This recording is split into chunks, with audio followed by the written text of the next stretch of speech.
live here, and I walk out the door, and what do I see? I see rocks and hillsides and bushes and a few pine trees over there on the hills. I see snowstorms. I see dry weather. And of course this affects me. Because these forms, I was born and raised with these forms. And thank God that Jackson Pollock came along and exposed me to them. I never realized that they were subject for art. It took me a long time to understand that everything is a subject for art. Everything. And but the fact that I was born and raised here, and fascinated by this landscape out here, I couldn't help but paint it. Yeah, I was fascinated by the ugliness of it, the rawness of it, the movement of it, the hardness of it. I mean, that's me. I'm not dainty, you know. I exposed my lifestyle. That had something to do with my temperament and my mental processes. And why would I consider consider a bunch of dead brush and a coulee beautiful? I don't know why. Well, it says something to me. I don't know where. Is it because I was born and raised here? I'm pretty sure. I don't know where my thoughts and my notions have come from. I've lost track of that. I think I looked at a couple of Cézannes, and all of a sudden I saw what Cézanne had painted, a pine tree, and I think that influenced me a great deal. So it was after I'd seen this Cézanne that I saw the same thing here. You know, I saw the similarity, which turned me on. But I mean, after Jackson Pollock, I became fascinated and it fit me because it was my limitation. I could compose by repeating patterns. I enjoyed this. I wasn't the type of artist that could arrange objects. I didn't do that very well. But I could arrange repetitive designs, so why knock me out? As I said, this is my philosophy. A man's limitation, this is genius. This is my limitation. I was too dumb to compose like the Italians composed. I couldn't compose like that. I had to compose this way. So I discovered that Jackson Pollock exposed me to that, and so did Cézanne. I don't know. It's sort of spooky sometimes. But things happen when you're making a painting. And I don't know why. When I first started out, I would destroy them. And after a while, I decided, boy, I better keep them. I don't understand why. I mean, the fortuitous belief that everything is an accident and nothing came from super intelligence. I think it's a little bit of both. I think the super intelligence is involved in the fact that everything is a happy accident. Happy accident that I live here, I can see that coulee, and so forth. Where does the higher intelligence come into? The fact that I have a brain to recognize that. So everything, I believe that all life, in that sense, is fortuitous.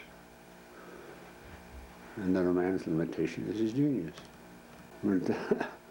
I got a hold of cattle markers because I'm very, very impulsive, and I want to see something happen right now. With cattle markers, I can create that, make it happen right now, and I can do it in my pickup. I can do it anywhere. The convenience of it, you know, and by the time I got into cattle markers, I had learned enough about painting, so I knew I could get anything I wanted out of that cattle marker, except a very small fine line. I found out how to do that. Because of its limitation. I couldn't do it. But, what? See, because you have to invent. How about the pencil, for Christ's sake? Save me. Save huh? Yeah. None of my art would exist.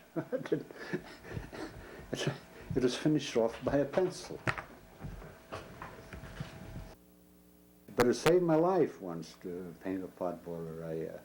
They remodeled the bank in Lewistown. This was back in, I painted that in 1958, 59. And we were very broke here and didn't have any money at all. Didn't know whether we were going to lose a farm or not. And they remodeled that bank and they had a place for a mural. So I got a hold of the people and told them I'd paint a mural in there, and so I had to do a sketch for the mural, and they liked it. And it's up there today, and everybody in Fergus County thinks that's a great piece of art. Maybe it is, I don't know. All I painted was the Snowy Mountains, 800 square miles of them. It's 4 feet high and 36 feet long. So,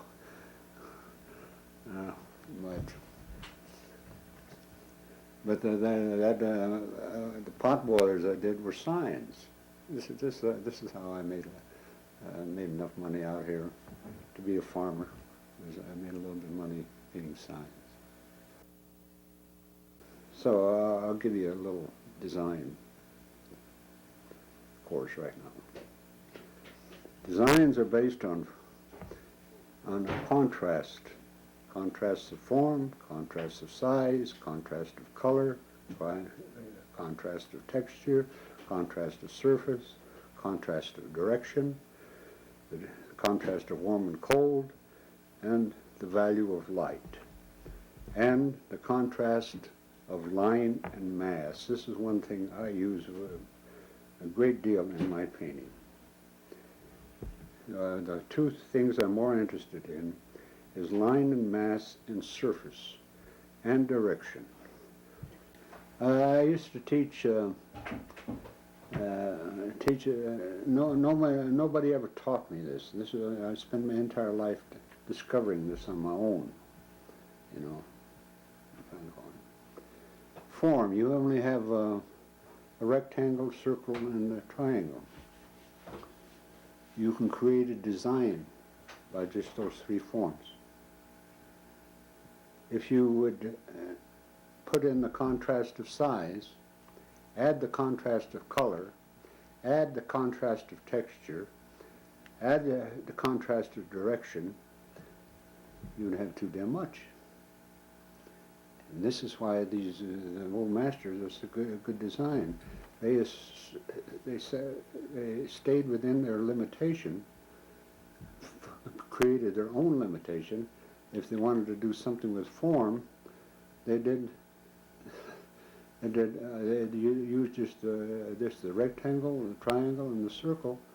Yeah, I can create a design out of that. I don't need any more.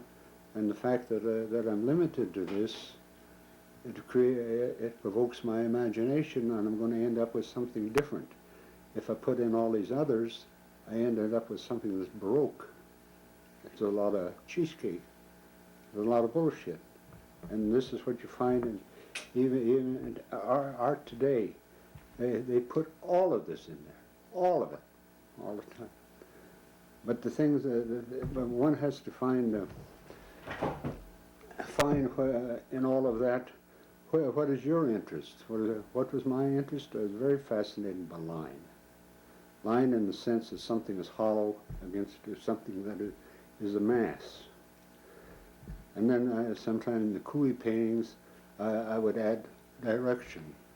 Direction is something that well, a horse can be pointed in this direction, a limb can be pointed in that direction. You know, you're dealing with direction. You got the vertical, you got the horizontal. The vertical is stability. The horizontal is resting, and something that's on an angle is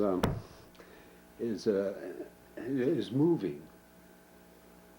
And but also I painted a great deal with I enjoyed surfaces and texture. I contrasted surfaces.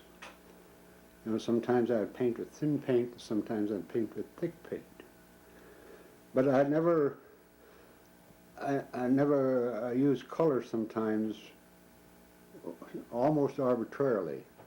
Sometimes I would paint in a theme, a blue theme or a green theme or a red theme, or most of my things are sort of on a white theme. This is how I use it, but these are the things that I've painted with. Well, I didn't change the form very much. I never painted with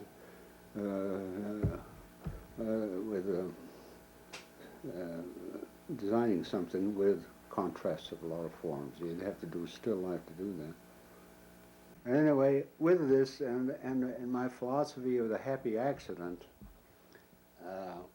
that's one of the reasons I sort of fell in love with cattle markers. I make a mark across the goddamn page, and that was 9 times out of 10 it suggested something. So I'd go with that suggestion. I'd paint on that suggestion. Sometimes something else happens, almost accidentally, sort of a happy accident. I'd go with that suggestion. When I was painting, the better paintings, I followed them. I followed them as best I could. I didn't contrive them. Son of a guns wanted to go that way, I let them go that way. It took me many years to learn that.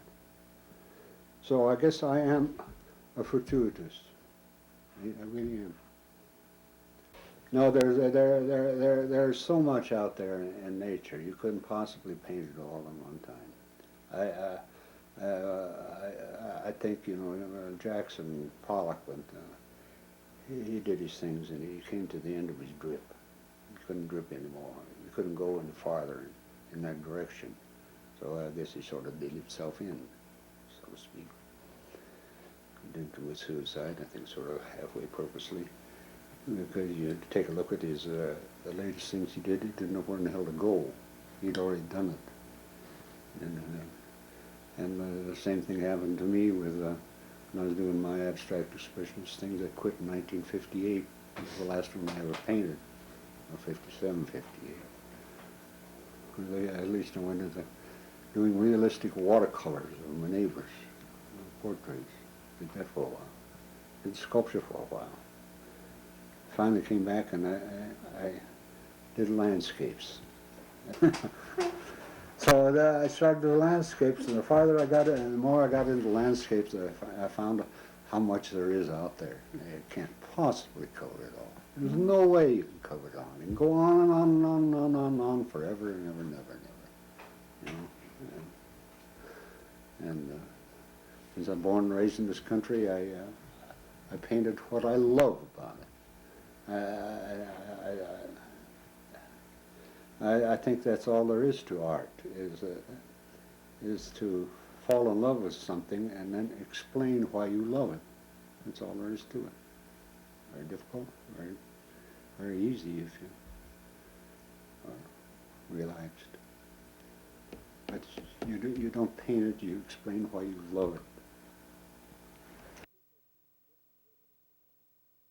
Old people think in different rhythms than young people.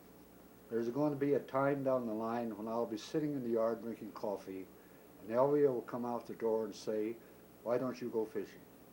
I'll say, "I caught them all." Elvia will say, "You didn't catch them all, they're still there." I'll say, "If they're there, I can catch them. They aren't there." An hour later, I'll go fishing and I'll come back with a nice rainbow. Elvia will say, "You see, they were there." I'll say, "Well, he wasn't there 2 weeks ago." Elvie just smiles. She leaves my ego intact.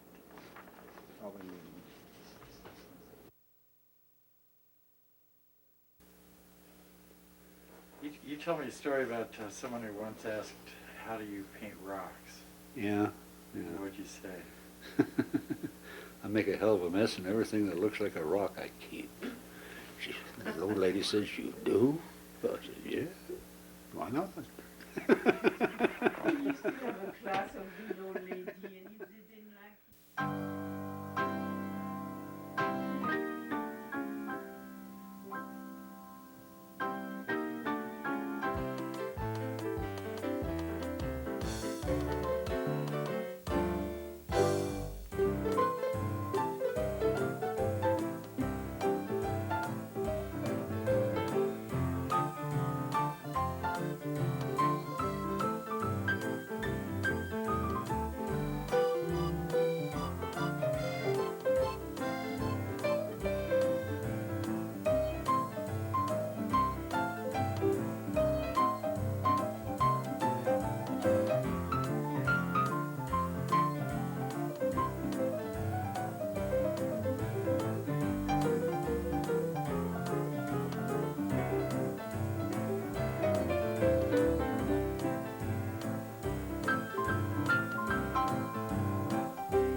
We'll show this back in slow motion, too.